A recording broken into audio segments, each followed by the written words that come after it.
Focus TV international breaking নিউজে আপনাদেরকে স্বাগতম।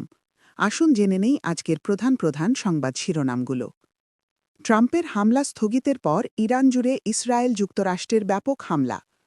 সৌদিতে মার্কিন বিমান ঘাঁটি ও বাহরাইনে পঞ্চম নৌবহরে হামলার দাবি আইআরজিসির।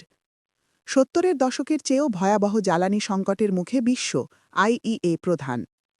ইরানের জ্বালানি স্থাপনা ও বিদ্যুৎ কেন্দ্রে হামলা ৫ দিনের জন্য স্থগিত, ট্রাম্প।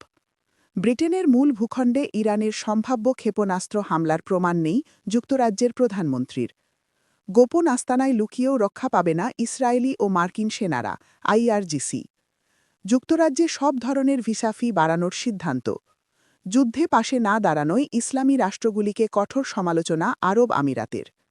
ট্রাম্পের হুমকির পর মধ্যপ্রাচ্যে অনিয়ন্ত্রিত পরিস্থিতির হুঁশিয়ারি চীনের।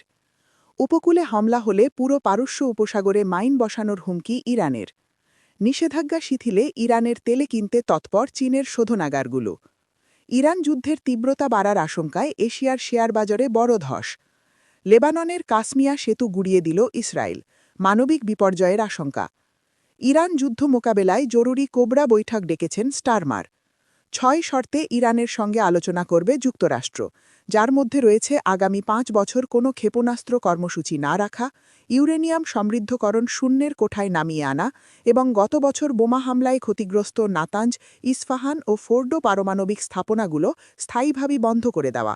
এছাড়া হিজবুল্লাহ, হুথি বা হামাসের মতো প্রক্সি গোষ্ঠীগুলোকে অর্থায়ন বন্ধের শর্তও দেওয়া হয়েছে। এই ছিল আজকের প্রধান আন্তর্জাতিক সংবাদ শিরোনাম।